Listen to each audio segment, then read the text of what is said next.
In the first session today, we had a broad general discussion about what is needed to keep Ukraine in the fight. What we're going to do now is turn to more specific, concrete issues and talk very specifically about the type of measures that Ukraine would like to see from the West, the type of steps that Ukraine itself needs to take to keep in the fight, and the chances of those actually materializing or not. We have a fantastic panel on stage again. We have John Herbst, who's a senior director of the Eurasia Center at the Atlantic Council. We have Alicia Kearns, who's chair of the Foreign Affairs Committee of the British House of Commons, and Oleksiy Chernyshov, who's the CEO of Naftogaz, the fairly recently appointed CEO of Naftogaz. And all of the people on the panel have been looking and involved with Ukraine for many, many years. Aside from that, of course, we have many people in the audience who I'm going to call on who've got a number of points to make and ideas to share as well. But perhaps I can start by talking to Oleksiy and saying one of the themes that emerged this morning or earlier is that in many ways what Russia is trying to do at the moment is have a war of exhaustion or attrition to wear Ukraine down, to destroy the economy in a way that will make it very hard for Ukraine to keep fighting. Obviously, the energy sector is critical in that respect. So can you say a few words to us about whether Ukraine is managing to keep the energy resources and sources still effective or not? Is the oil and gas still flowing or not? And what needs to be done from an energy and economic perspective to keep Ukraine in the fight? Thank you very much. Hello, everyone. It is exactly 1 year anniversary of this full-scale war and unprecedented aggression from Russian Federation. And Ukraine is standing united. Ukrainian people keep on fighting, keep on going, and for sure, Ukraine will prevail. I have been asked many times during the course of this year, what can be the additional assistance to Ukraine? And I believe that it is the main topic of our conversation today, and we will speak about it.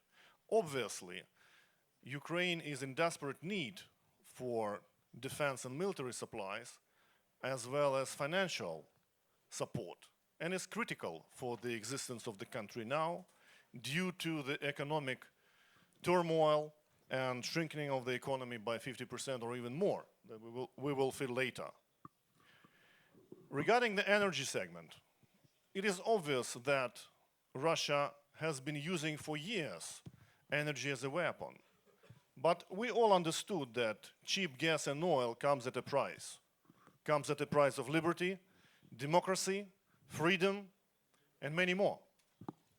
And due to this fact, Naftogaz, as a state-owned oil and gas company, national company, has concentrated all the resources in order to go ahead, keep on production, especially in the gas and oil segment, and deliver specific reserves of oil and gas for Ukraine. We have managed to go ahead mostly through this winter, which is the critical one and the most critical over the history of Ukraine. And I'm happy to announce that we are completely fine with the volumes of gas. We have solved the energy crisis in the area of fuel and oil, and moreover, witnessing presence of electricity in this building, I think it is the answer of whether the energy crisis has been fought.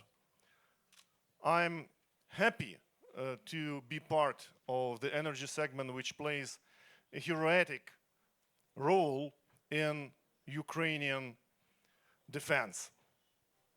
We will keep on production, we will keep on producing additional volumes of gas, and we are preparing for the next winter already. The good thing that I want to announce already today, despite the fact that we have survived this winter, is that Ukraine historically has used to import a lot of gas from other countries, especially Russia in the previous years and lately from our neighbors. And in the country which has tremendous resources, fantastic resources of gas by its own, it doesn't make sense. We have made a decision to count on Ukrainian resources and to keep on going with understanding that this year we will produce enough of gas in order to have appropriate volume in our reserves for the next winter. And I believe Ukraine will not import any more amounts of gas despite the situation might get worse or something changed. And it's a great step towards energy independence. And again, as we were saying, once Ukraine wanted to be energy independent, immediately it became politically dependent.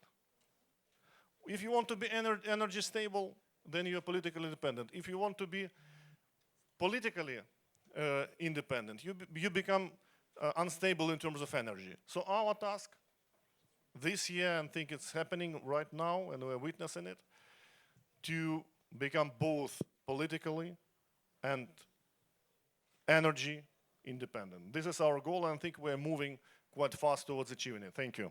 That's fascinating. I have two questions. One is, one of the things that has been absolutely remarkable is the speed at which the grid has been repaired over and over again.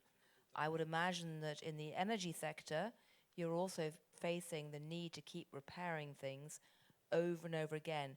Do you have enough equipment and personnel for those repairs? Can you say a few words about that? And the other question I'd also like to ask is, as you look for energy independence in the future, which has become a key theme for almost every country these days, are you also looking to green energy in the future as well? Because I know that a lot of the green energy infrastructure has been destroyed, sadly. Many of the solar panels have been destroyed. You know, are you looking to try and invest in green energy as well? Thank you very much for your great questions. Number one, do we need additional equipment to support our energy segment? Yes, absolutely, we do need. We are grateful and we appreciate the current support we are receiving, but we all understand that obviously the energy segment is struggling and experiencing huge risks daily. Naftogaz itself has experienced more than 1 billion in damages already. We have lost significant assets already. Anyway, we keep on reproducing, we keep on repairing them and fixing.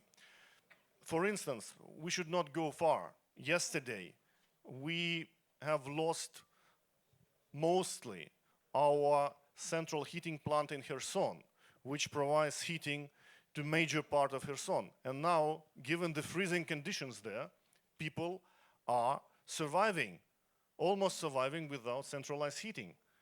And of course, we have such situation everywhere. We plan to repair and fix it in 2-3 days, but we might need certain additional equipment for that. And I'm grateful that serious support is being provided. Moreover, most of you have heard about famous decentralization reform in Ukraine, where a country has been decentralized and new communities have been formed. We are moving closer now, and it's more and more obvious that we should start energy decentralization reform. So energy should be decentralized, and that is the way we are now developing our presence in the communities and in the regions. And this is the start of the second question. Should we need any green type of equipment and production? Of course, obviously we do need, and today Ukraine is in desperate need for every kilowatt, for every megawatt of energy. And we will, and we are expanding and extending our presence in green energy, also in other communities. For instance, Naftogaz has restarted its program in solar energy production. We are looking at wind parks very actively, and we plan to start it this year. We plan to start it immediately. as soon as every kilowatt of energy today is precious for our country. It's the question of our existence. Right, well, thank you. Well, that's a very, very important theme, so I'm sure we'll come back to that later on. But I'd like to bring in now John Herbst, who, ambassador, again, going back to the American point, that once you're an ambassador, you're always called an ambassador for the rest of your life. You were, of course, ambassador to Uzbekistan and then Ukraine earlier on. So speaking as someone who knows the American mindset very well, what do you think concretely needs to happen next in terms of next steps in terms of Washington's support to Ukraine? What are you looking for? Well, what Washington needs to do. Oh, yes. Yeah. Certainly is. Okay. Instead of saying what Washington needs to do, I think the way to phrase this is what needs to happen in Washington and more broadly in the United States to ensure that Ukraine wins this war, doesn't just stay in this war. And there are two American problems. There's the current problem relating to the Biden administration, which on balance has done a solid job in reacting to Moscow's large invasion of Ukraine by laying out a three-part framework of one, significant arms to Ukraine, two, big sanctions on Russia, and three, strengthening NATO's east. That's the right policy framework. But we all know that the Biden administration has been slow and timid in implementing this policy, especially its most urgent part, which is weapons to Ukraine. They have been deterred by what I call the elaborately developed metaphor of Putin as the rat in the corner who will lash out when he is cornered. And the lashing out, of course, refers to nuclear weapons.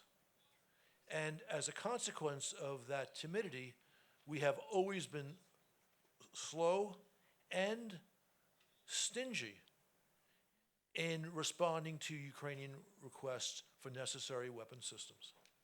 And the question is, how do you speed that rhythm up? And the answer is public criticism, congressional nudging and criticism, and Congress is much wiser on this war than the administration, much less timid. Also, the more far-seeing and bolder allies, and that refers to the Brits, the Poles, and virtually all of the East Europeans, can embarrass the administration into doing the right thing, as seen in the recent tank episode. So that's problem one. And that problem is okay. But I mean, dealing with that problem is frustrating, but if this is all we've got as the way of an American problem, Ukraine's going to wind up winning, just not as quickly as we would like.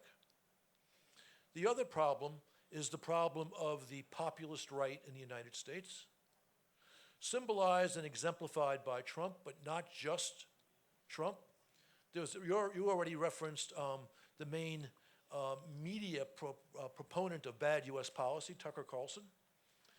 And there's no question that support among the populist right for this war has not disappeared, but it is in the process of disappearing. The good news on this is that while the Republicans had a not very good midterm election in November, the Trump Republicans had a disastrous midterm election. Therefore, their influence within the party has diminished as a result. On the other hand, the Republican majority in the House of Representatives is so small, 4 members, that the quote-unquote anti-war Republicans have an outsized influence. My estimate, and it's just an estimate, is that there are about 30 to 40 folks who kind of think that way in the Republican Party in Congress and in the House, but only 6 to 9 or 10 are hardcore. The others are fellow travelers with the hardcore. But the hardcore has made this issue an important one, and in the vote to make Kevin McCarthy Speaker of the House. So they have some influence as to how this issue will be handled. I suspect, on the basis of many conversations on the Hill, that this will be manageable for this calendar year. So there will be assistance in large quantities voted for Ukraine at the end of this year, but that's not certain.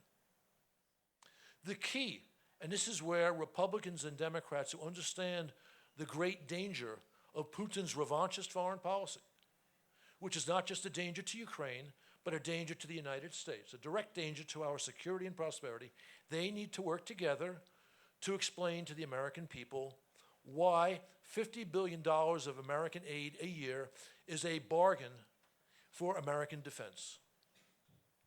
With that $50 billion a year, which is both military and economic assistance, that represents roughly 6% of our defense budget. The Ukrainians have destroyed up to 50% of Russia's conventional military capability. That's a really good ratio. And if I am confident that if President Biden took on this issue with the clarity that he pushed his domestic agenda, the American people would understand this better. Support for the stupid idea of cutting off aid to Ukraine would not disappear, but it would drop. And that would have an impact on the influence of the group of 7 or 9 in the House. Let me throw one more idea at you, which goes beyond this. Actually, if I've spoken too much, I'll shut up. No, Okay. please do. There is a problem that extends to people who analyze this issue, but actually extends to the way people analyze lots of issues, which is not, superficial, linear projection. In other words, you see a trend and you think it's going to continue. And this has been actually a problem in the discussion today, and discussion in Munich, and discussion throughout over the last couple of months on the war here. We're all watching the dreadfully bloody Russian offensive around Bakhmut and Soledar, and saying, oh my God, it's not just Russians who are dying in droves, it's Ukrainians, even though the government here is very, very also parsimonious with information on this. And we say, it's a war of attrition. The Ukrainians have to win this year, otherwise they're toast. Colloquial English, toast meaning you're done. No. If you pay attention to patterns, including recent patterns, you know the following. We were having the exact same conversation last April and May, right? Putin was defeated on the gates of Kyiv, on the gates of Chernihiv, on the gates of Kharkiv. So then other Russians began to say, oh, we're going to regroup in the east, and we're going to pound them in Donbass and take all of Donbass. And they were not doing such a bad job with that strategy. And Ukraine was taking dreadful casualties last April and May. And in fact, the numbers were even out there, 100, 200 a day. Okay, what happened? Finally, the Biden administration said, gee, we really can send HIMARS with a range of 85 kilometers to Ukraine. That decision was taken in late May, early June. They arrived at the end of June. Problem solved, right? So let's fast forward to today. We have a roughly similar situation around Bakhmut. Although in fact, and we should be happy about this, Russian progress in this offensive can be measured in millimeters, whereas in the spring it was measured in maybe, well, not kilometers, hundreds of meters. We know the answer to the current problem. The answer is attack them.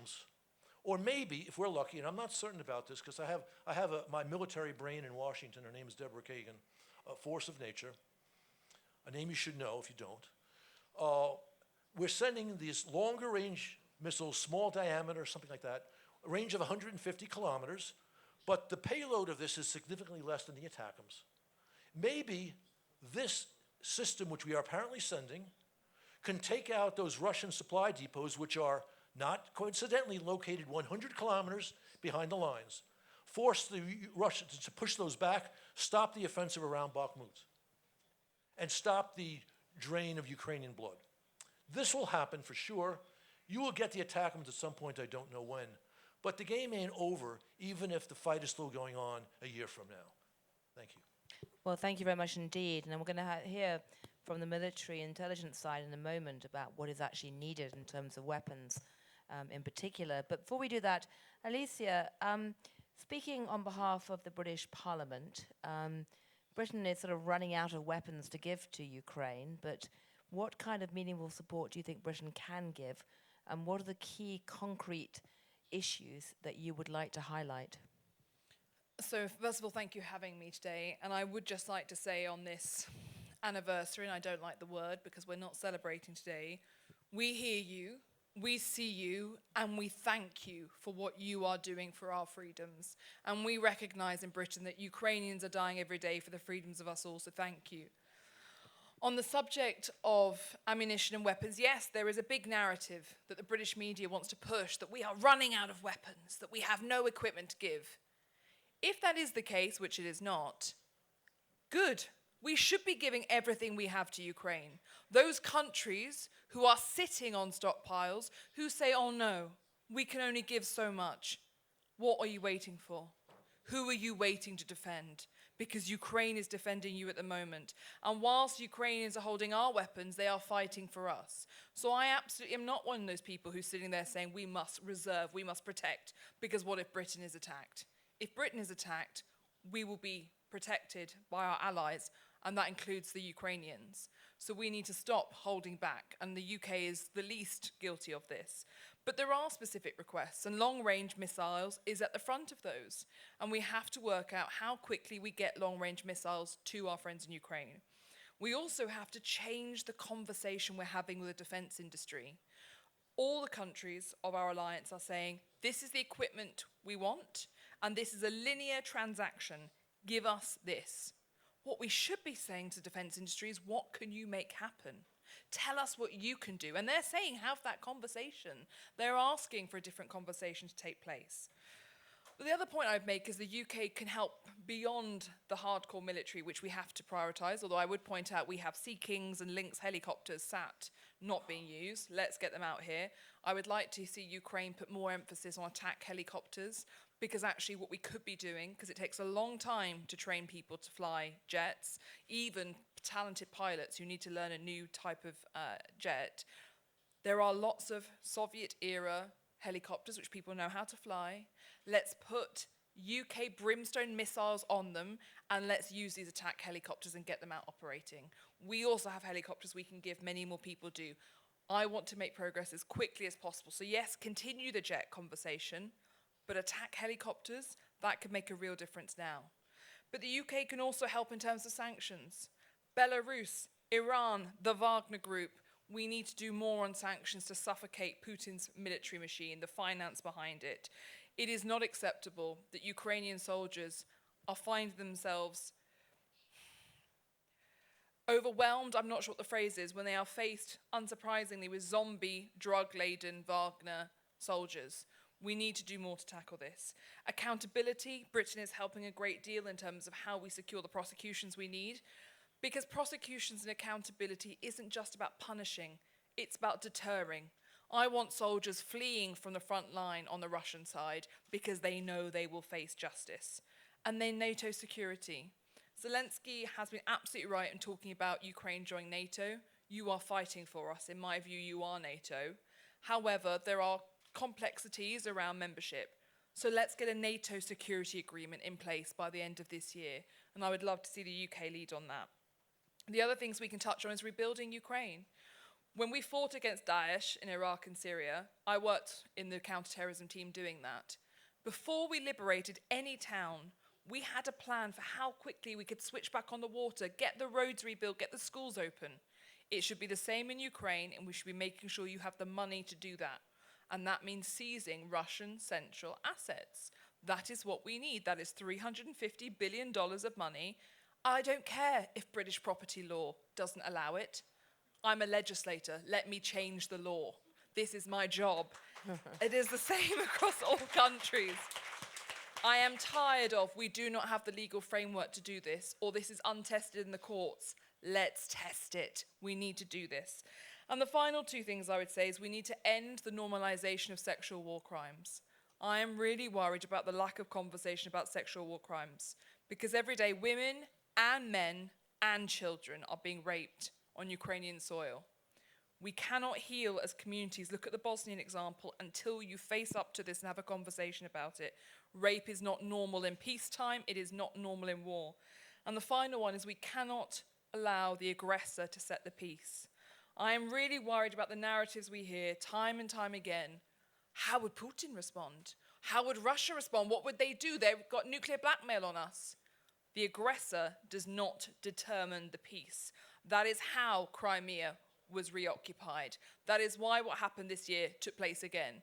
Not because European allies didn't believe Britain and the US when we told everyone they were going to invade it. I was here 2 weeks before the renewed illegal invasion. The intelligence assessment was illegal renewed invasion within 4 weeks. They will go straight for Kyiv, but they will have enormous challenges in terms of their supply chains. But our allies didn't believe us. Why?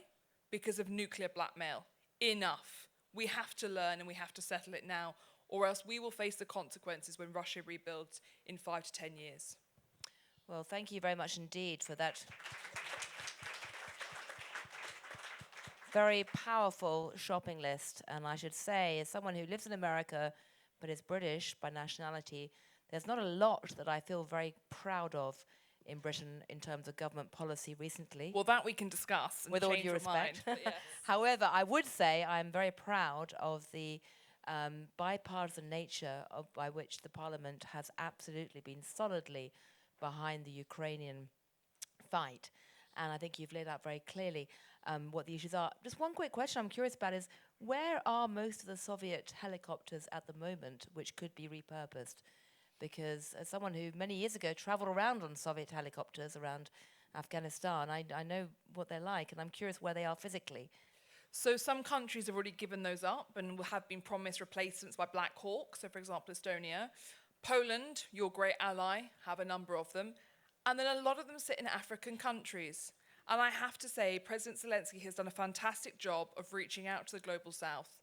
I'm afraid the Global South cannot sit on the sidelines, because when their national sovereignty is under question, they rely on the international rules-based order.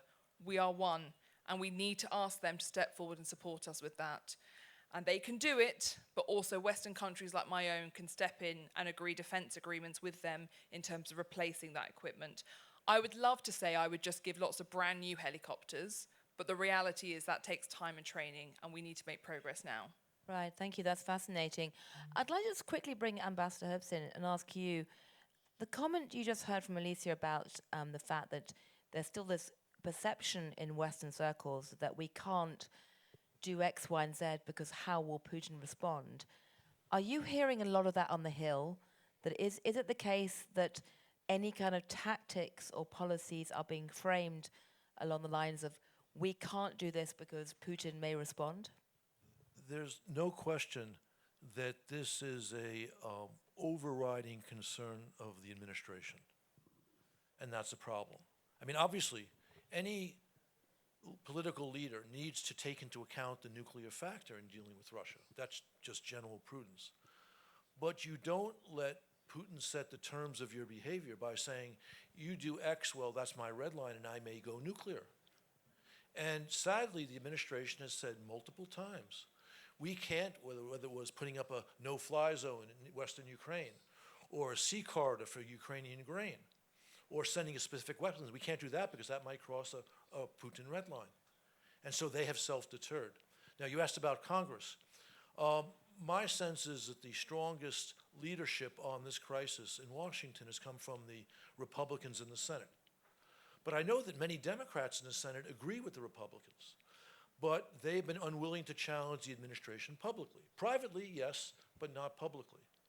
There may be a tiny hole opening here because there are a letter signed by 5 members of the House, not the Senate, called on the administration to send F-16s, but I think there were 2 or 3 Democrats who signed that.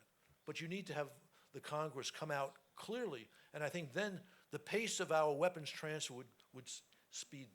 And I have no doubt we'll send Ukraine the F-16s and the ATACMS. I just want it to be in the next 6 months and not a year and a half from now. Right.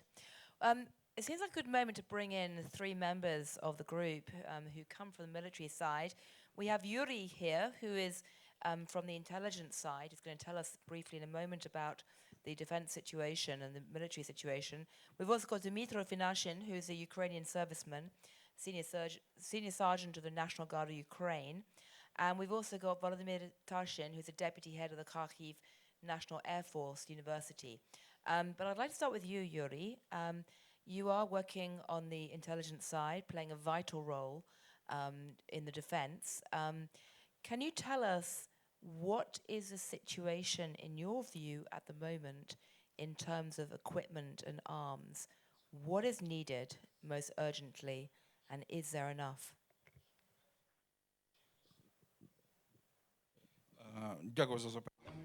Thank you very much for this question.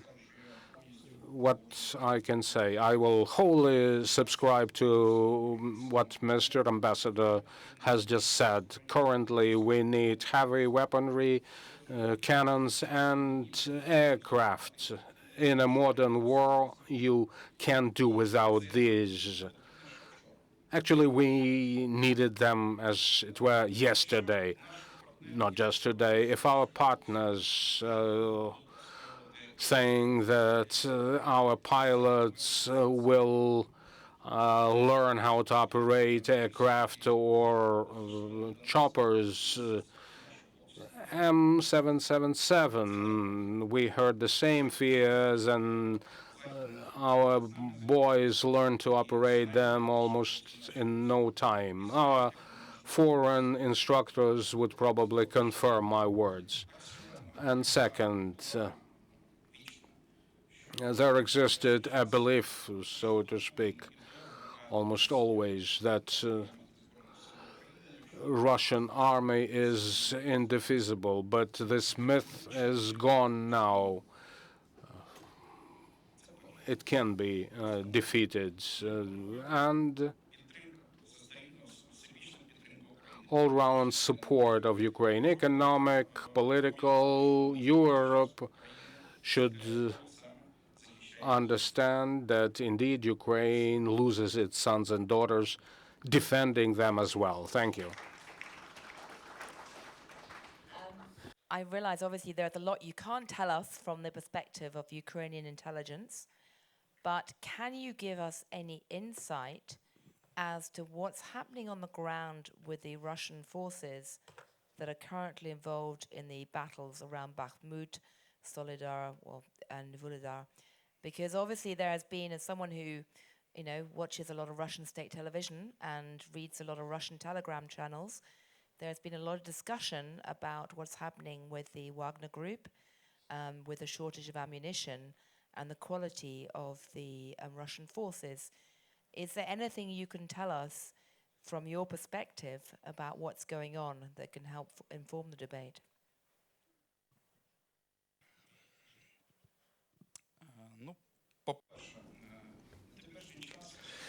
Again, as of now, the Russian Federation seems to have reviewed its plans in relation to Ukraine. Currently, they are not thinking of, so to speak, invading, occupying all of Ukraine. This year, according to our sources, they want to achieve the goal of occupying Donetsk and Luhansk regions. Bakhmut, Solidar, Avdiivka is where we see that the Russian forces are trying to reach those administrative borders. Russia has completed the first wave of mobilization. It's not stopped. To date, about 313,000 troops have been mobilized today. Well, there are, of course, problems regarding their equipment. T-62, T-53 tanks mean that this is an army without tanks, so it's bound to lose. Second, combat units of the Russian Federation that are deployed to Ukraine, well, I'm talking about combat units, are in excess of 360,000.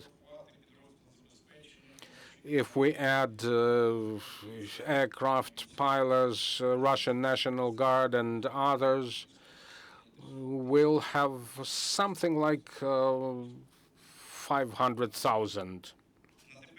A lot of people.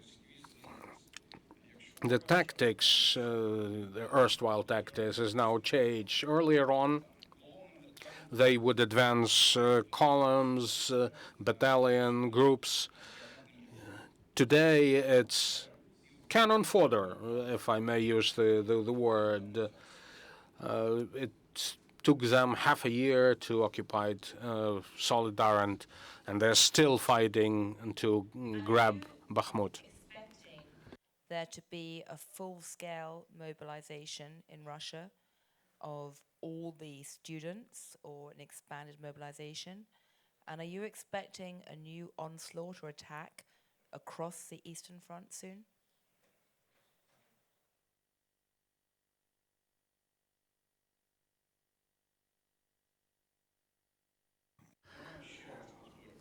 Again, mobilization hasn't stopped at all. It's going on, but there are certain issues that Russia has been facing, and, well, we are yet to see any wild-scale protest of civilian population in Russia against the war. Well, it's limited to small talk in their backyard. Now, mobilization, if it continues, Russia, like I say, may get another 300 to 400,000. But what will they issue these guys?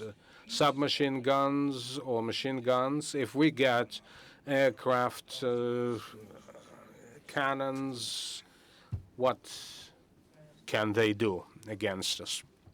Well, that is indeed a very good question, and one that should be relayed to the West very strongly. I'd like to bring in a couple of other people who are involved in this fight, Dmytro Finashyn and Volodymyr Tarshyn. Dmytro, I'd like to start with you, because Yuri made the point about the sacrifice people have made. Those who can't see you know that you've made a very physical sacrifice in terms of your arm, tragically.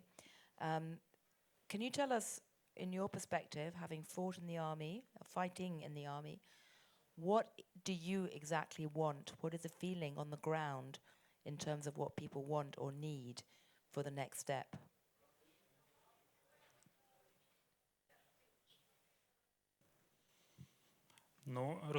Well, hello. The question is that we in Ukraine have a proverb: the person who is fed would not understand 100%. It is a very easy thing to sit here in an elite bomb shelter.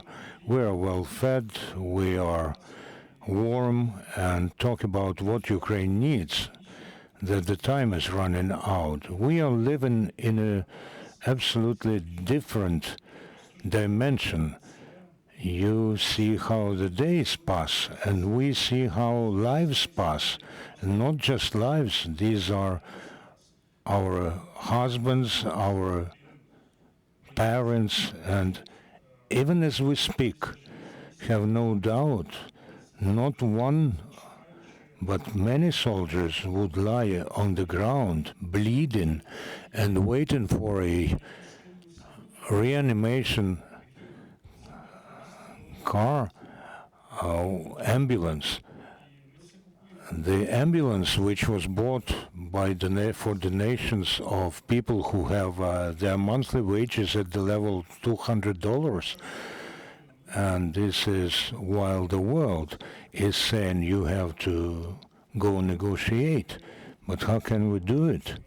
We don't have such an option. You know, there's an inscription, 1 year of the fight, but not even every Ukrainian understands this. You can understand what the war is only when you are at war. In a month after I've been wounded, I was walking Kyiv streets and I started to understand that I am losing the feeling, the sense of the war, because I am in safety, relative safety. Of course, there are air raid alerts, but still. And when people from other countries say that we do not know how our parliamentarians would treat the critical situation in Ukraine after 2024, you're just crossing us out. For 2 days, for 48 hours, I was officially concerned, killed in action. No one believed that after the wound that I got, you could remain alive. Everyone thought I died, but I survived. And I can prove that I am prepared to further fight for my country.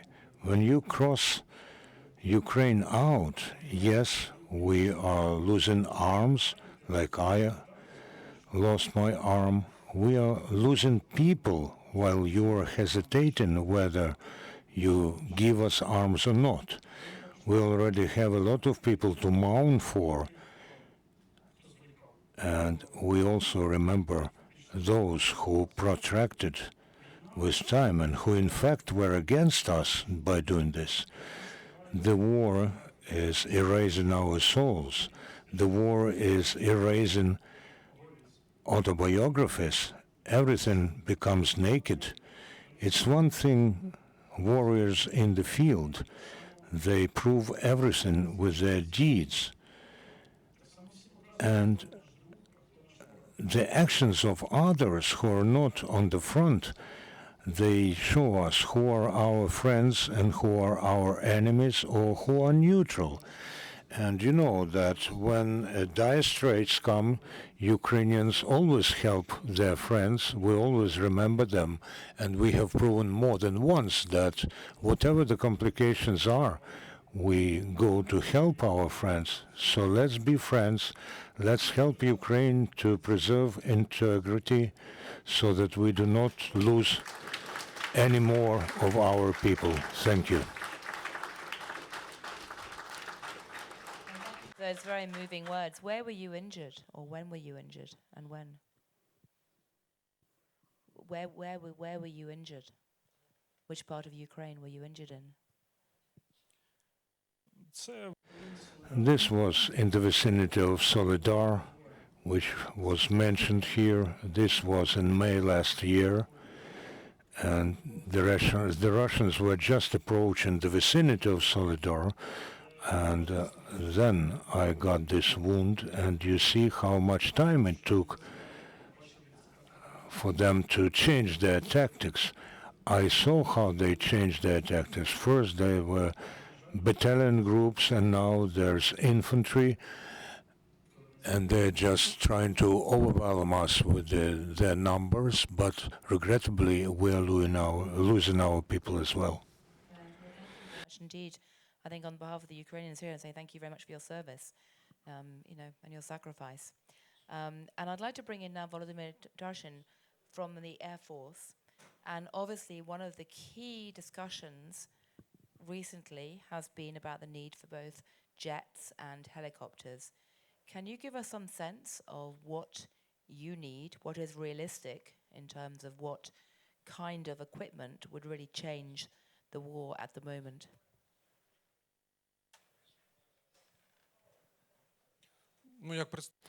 Well, as a representative of the University of Air Force, as a person who is responsible for preparing, training officers of air defense and also of pilots, it would be logical if I were asking for more weapons. But I thank my colleagues who are doing this instead of me, so I would ask for something else.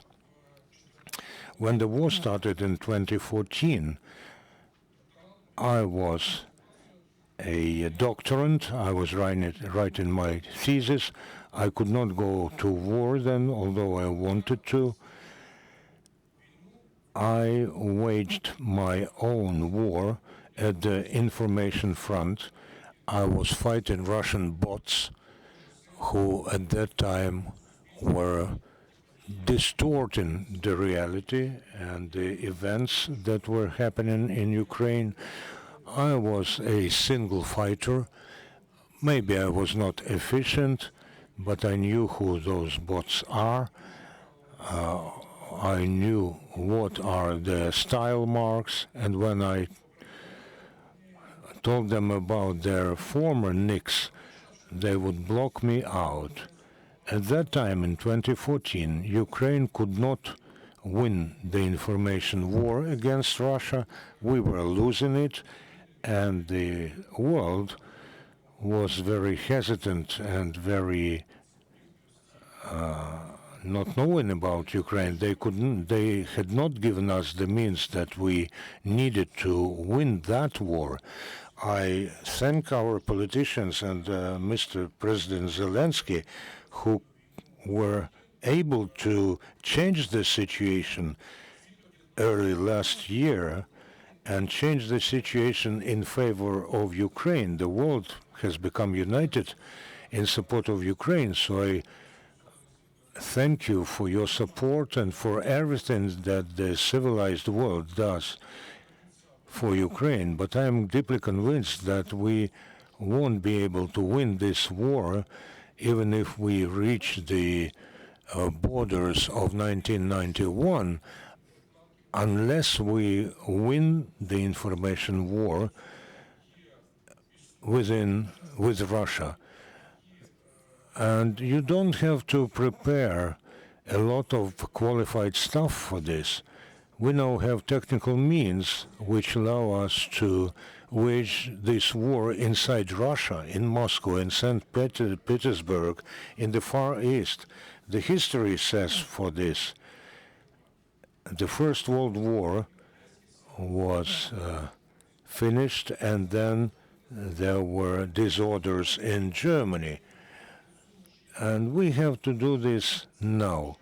One thing is to win on the battlefield and move Russia back to the borders of 1991, but this means that after some time our children will have to be in war with Russia. In order to protect our children, in order to help them avoid this fate, we have to win the information war. And what is needed is to unite the circle which is now around Ukraine and make them wage information war inside Russia. When the Russian society will sees what losses they sustain at the battlefield, I think that we will need less tanks and fighters than we think now. There are a number of people who are trying to reach out into Russia right now with more correct information, but it is a big battle. There is a great story to be written in the future about the efforts to try and get information into Russia, most of which has not been public yet, but it's still very much a battle in process. We have a number of other people who are slated to make comments. Thomas Grant, Geoffrey Nice, Lia Quartapelle. I don't know if there's anyone else who wishes to comment on this or whether the panel want to make any comments. Perhaps we can hear from Thomas and Geoffrey now and then take some reaction from the panel. Geoffrey? Well, thank you very much for the outstanding panel. And I should say, Thomas, you are the senior fellow for the Yalta Centre for International Law at the University of Cambridge. Yes, So you come with academic credibility.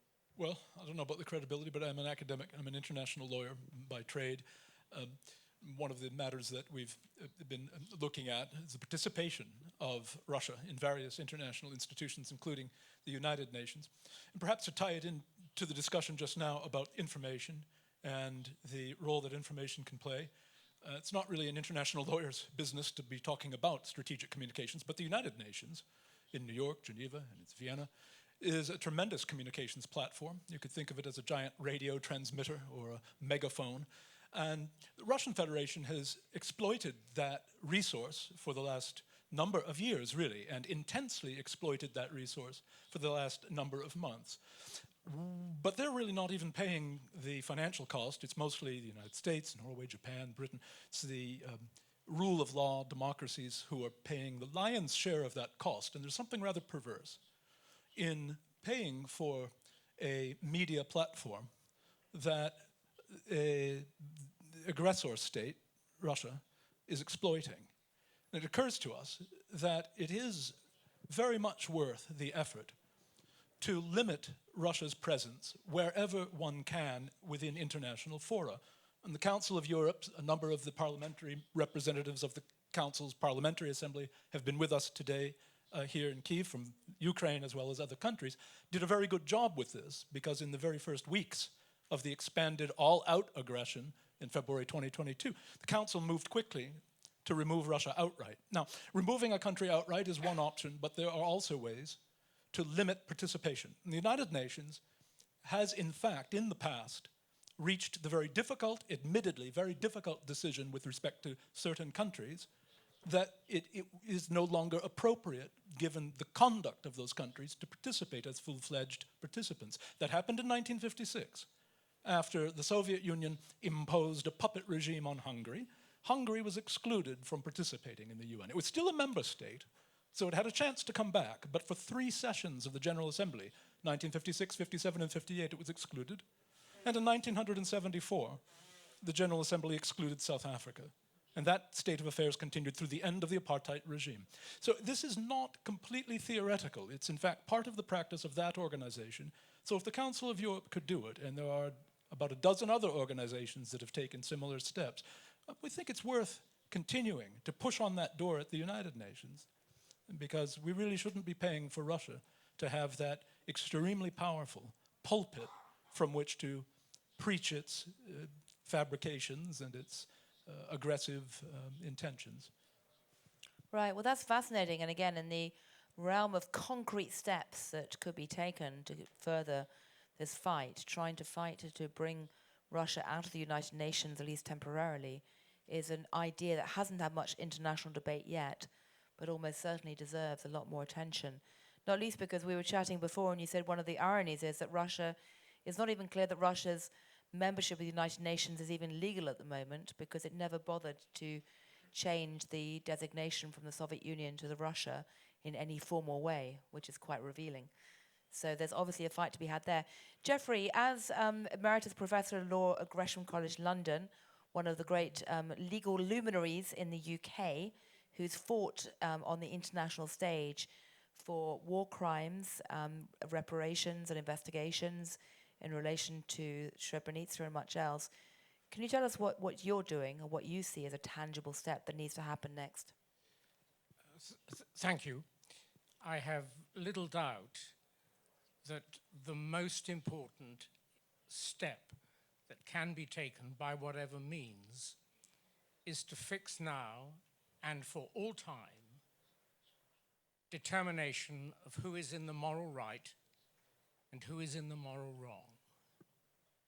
Because only if and when that is fixed can the countries on both sides move forward. If it is left in any degree uncertain, as it has been, for example, in the sad state of Bosnia, where the Bosnian Muslims, blameless in their war, have been betrayed by the West and in a way betrayed by long judicial process, you have a country that cannot move forward and that is stuck. So by whatever means, my suggestion is that an important next step, whether by one of the existing imperfect judicial processes, the International Criminal Court, or the proposed Tribunal on Aggression, or otherwise, the first step is to fix as a certainty moral right from moral wrong. And I think what we can say in reflection over the last year is that that's always been known to be the case by any experienced in these unhappy matters. And we have not been helped much by the United States delaying until a few days ago Kamala Harris saying it was crimes against humanity. It was obviously crimes against humanity from week 2 or week 3, and it was war crimes from the same period of time, and in each case attributable to Putin, because there is no doubt about the chain of command. Governments around the world should be starting the process of fixing criminal responsibility and identifying moral right from moral wrong, because that is what will enable Ukraine, when the fighting ends, to move forward. Right, well, thank you. There's, again, two very punchy ideas. Firstly, seek to suspend Russia from the United Nations, and secondly, try to establish very clearly the moral right and wrong in Ukraine, and actually, more importantly, have America and the rest of the West stand up and say very clearly who is on the wrong side of this moral divide. I'd like to bring in Lia as well, because we have obviously watched the recent change in the Italian leadership, the arrival of Meloni, with great interest to see what position she would take with Ukraine and Russia. There was some concern that Italy would not be as strong in trying to be part of the alliance against Putin with Meloni in charge. However, it does seem that the Italians are still part of the coalition. Can you tell us what Italy is or is not doing, what your position is, and whether you have any thoughts about the tangible steps that need to occur, or one idea from the Italian perspective? Well, let me thank you and thank especially the Ukrainian hosts for allowing us to be here with you these days. It is an honor to share with you these days and these nights and to learn. It's true, like Dmytro said, that we don't understand because we haven't been through it, but I think it's our duty to try every time we can to get deeper into it and to transfer to our public opinion what it is like to be in a European capital, to be in a European country, and to go through all the pain and suffering that you're going through with all the strength that you are. Secondly, anniversaries are for sharing, but also are for looking forward. And I come to your question. Another duty that we have is to keep united internally and as allies. And I come to the internally because Italy, of course, is an example of this. We changed government. My party was in government before, now it's in opposition. Giorgia Meloni was in opposition then, and now it's in government. But the position of the country didn't change. And I think this is a very good news, not only from Italy, but also for other democratic countries that are going through election this year or next year. I think it's important that all of us say that to stand with Ukraine is a duty of a country, is a duty of a part of the world, is a duty of a set of values, and these are fundamental and they don't change even if the government doesn't change. The same should be done as allies and especially in the European Union. I think the European Union was really brave in the beginning. We even surprised our other allies in the West, the US and the UK, but at a certain point some of our leaders got a little bit scared of our courage. We shouldn't. We should keep imagining and creating the future that we want together with Ukraine for democracy, for liberty, for courage, for freedom. And that's the other point that I want to make, which is that, I mean, when Ukraine enters the EU, when Ukraine enters NATO, EU and NATO will change. We have to start imagining this future now, because this future requires a lot of change.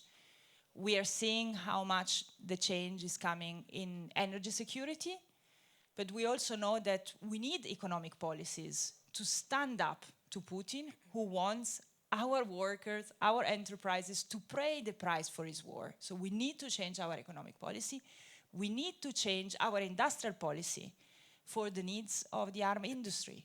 We need to change all of this, and we need now to think about the future together because this is the future you're fighting for. Well, thank you very much indeed. And again, I think on behalf of Ukrainians and the rest of Europe, I think certainly the fact that Meloni has defied the worst fears and expectations of people, and that Italy has remained united in supporting Ukraine is very, very striking indeed. We've got about 15 minutes left, and before we go, I don't know if there's anyone else in the audience who wants to ask any questions. I'm told that Oleksandr Kornienko might wish to say something as well. Do you wish to jump in? And then I'd like to ask the panel to respond to what they've heard, unless there's anyone else who has a burning comment. Alexander, you're the Vice Speaker of the Ukrainian Parliament, so I think we're keen to hear your... Sorry, first Vice Speaker, sorry. I don't know how many Vice Speakers there are, but you're definitely the first one. Okay, so thank you. I will talk Ukrainian, it will be faster maybe. A year, it has been a year. It's February now. It's good. Would been good for all the people who do not speak Ukrainian to understand it, because February in Ukrainian is fierce. Fierce, like a fierce, bitterly cold, biting frost. That's the most difficult month in our winter historically, and we've had this nuclear winter for a year. This winter of our discontent, and the guys say that we do not always understand as politicians, as leaders. We understand some concerns, considerations, some footage, some coverage in the press. We have to think about it. We have to find a way out of this. The terrible big Russia and scary big China, even more powerful, and we have this set of hidden agendas, everyone to one's own, and people who have been fighting for a whole year at the front line in the rear. It's sometimes difficult for them to appreciate even the talks of that nature. How can anybody talk like that when we are losing people every day, human lives at the front line? People are suffering terribly, and they even die in the rear. And with this range of military actions, well, the nukes have not yet been employed. Otherwise, they have actually been out of their tricks and nothing up their sleeve. The missile attacks, the non-conventional weapons, the phosphorus bombs, the attacks against the infrastructure, the residential areas, with excuses, without excuses, and all that. At that, the information war, the info, psyops, are very active. And we can say that this anniversary, first anniversary, is a good time for an estimate to see how we've spent this year. And I wanted very much for us to have the highest score, not just Ukraine, because Ukraine has the highest by definition. We have survived for a year. Originally we were given 3 days. The first month we had very limited access to military equipment, and nobody would give us any chances against the so-called second army in the world. The economy is down 30%. People prophesy 100%. We have no hyperinflation. The financial system is stable and comparable to some Central European, Eastern European countries. We have not lost the principal economic export potential, the agricultural, first of all, but the most important thing is that we haven't lost faith in our victory, because according to the polls, to the surveys, we can see that 95% of Ukrainians believe in their victory, and 90% can see victory only in liberation of all the territories within the internationally recognized borders as of 1991. And we have spent this year in the best way. How about our partners, though?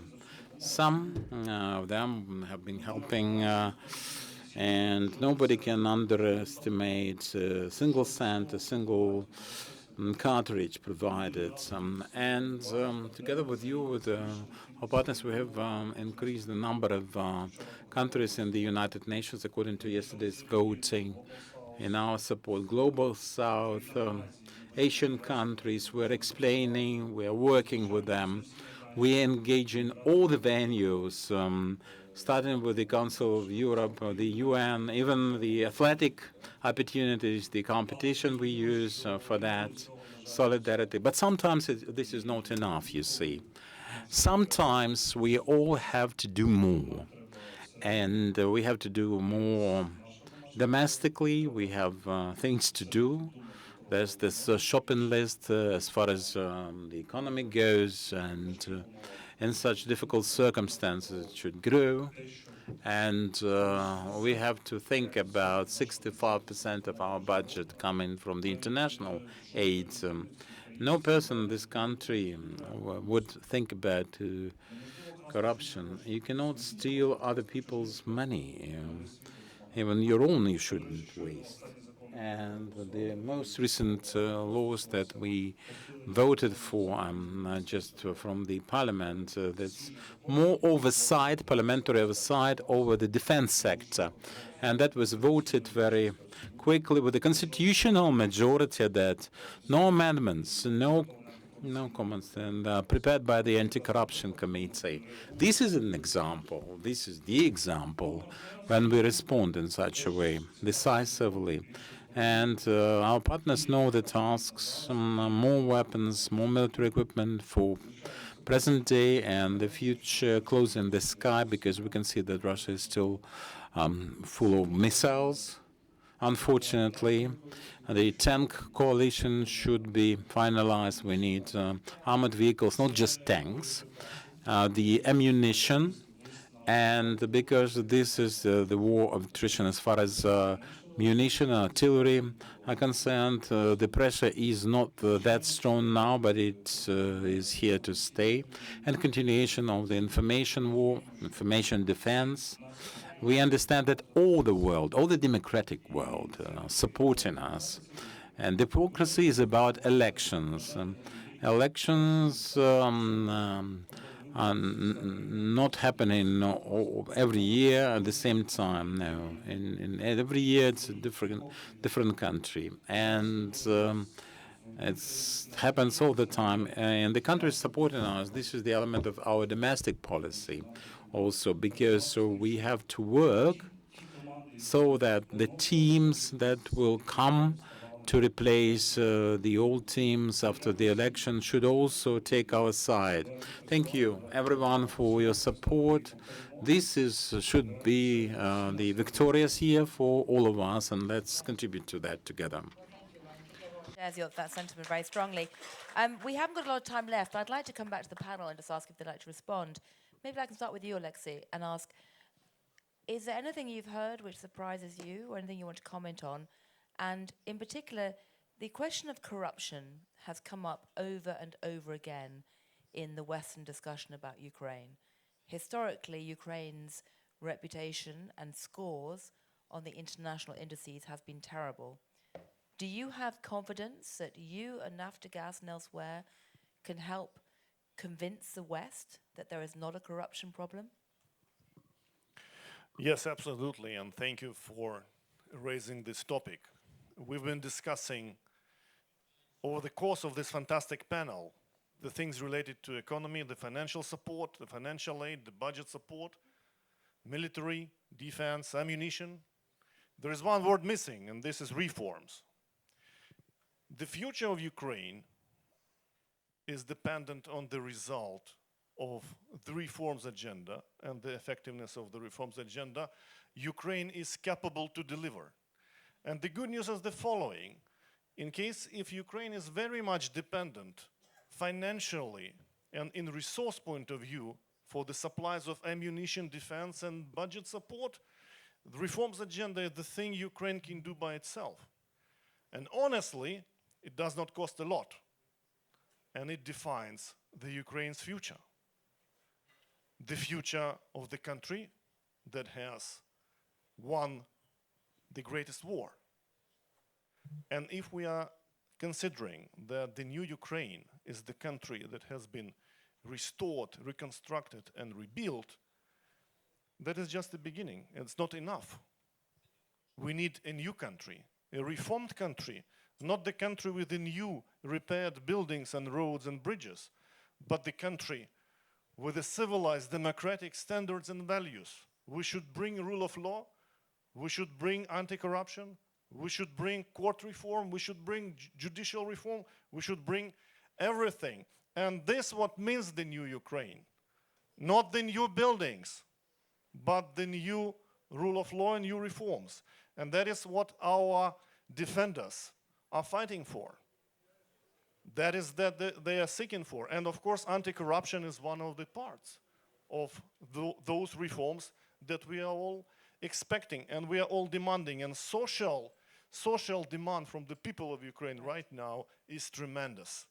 And I'm sure this war will be won by Ukrainian people. Well, thank you. That's very well said indeed. We have, we've got about 4 minutes left, so you've each got 2 minutes to react to what you've heard. Alicia and then John. I want to touch very briefly on this information operations point, because we are in a battle for the truth. It was the same when fighting Daesh. It's the same with Putin now. I won't repeat his lies.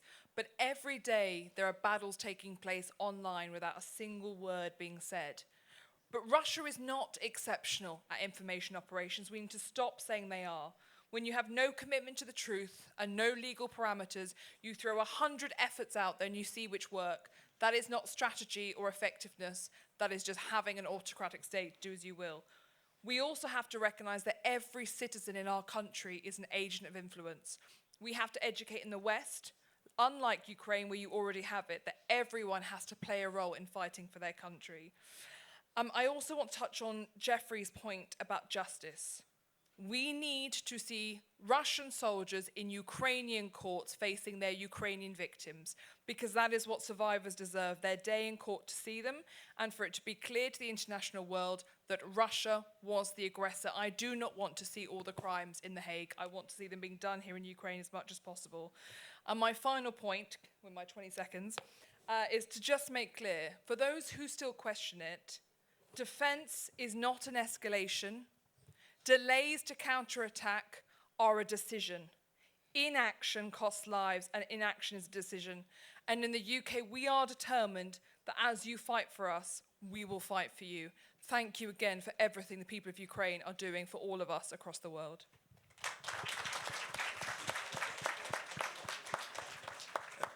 Again, it's an honor to be on this panel. On the corruption issue, corruption remains a problem in Ukraine, and it's a problem which is in the process of being managed. And I am confident that especially during the period of accession to the EU and reconstruction, a decisive blow will be dealt against it. But I focus on it first and foremost as part of the war to help Ukraine win. The opponents of substantial American assistance to Ukraine talk about corruption all the time. What they don't point out is that while there's a corruption problem here, Transparency International will tell you that Ukraine ranks 124 on the list and Russia ranks 136. What they also don't say is that there's a rock solid, well, first of all, that there are procedures in place to monitor where American military and economic assistance is going, and they're rigorous, which does not mean they're rigorous enough, and that the Ukrainian government has said clearly, publicly and privately, they are happy to introduce any new measures that the United States would like. So this is not a reason against sending the massive aid we are sending today and we need to send going forward. And I would just like to end this on a note of optimism. The Ukrainian people have no choice but to win. Sound American and Western policy has no choice but to ensure that they win, because our interests are the same as yours here. Because Putin's aggressive designs go well beyond Ukraine. That's why Finland and Sweden are aching to get into NATO, and they will get into NATO. And while, again, the smartest thinking on Putin's foreign policy is to be found in Eastern Europe, because your existence depends on intelligent policy. And that intelligent policy and your bravery will mean victory. Thank you. Well, thank you very much indeed. Well, we've had a fairly long shopping list of tangible next steps that are needed. Top of the list, without any doubt, for the here and now, is weapons. And we've talked about some of the specific weapons, not just jets and long-range missiles attacks, but also things like military helicopters in the Soviet Union, Soviet military helicopters, which are in places like Africa. But aside from that, we've had a number of other issues. Support with the energy grid and the energy needs, and repairing in particular, for Ukraine to keep up the battle against corruption, and for the Western allies to recognize what is actually happening on that front, because there have been some really quite remarkable steps taken in the last few months against the corruption. For people to fight on the information war, and that's going to be absolutely critical, particularly because it should be said the Russian misinformation is certainly affecting places like China and Africa at the moment in very dangerous ways. To maintain the unity inside countries and inside the allies, to raise a question about whether it's possible to suspend Russia from the United Nations, to fight for justice in Ukraine for the Ukrainian victims with the Russian perpetrators, and perhaps the big one is to make it critically clear in the minds of the West who is the moral, who is on what side morally this time, who is the moral right, who is the moral wrong, and who has been the aggressor. And that's something which I think needs to be hammered home every day in terms of trying to counter the misinformation. So, a very long shopping list of requests and next steps, but very important. And it just remains for me to say thank you to everyone for participating. We're going to convene.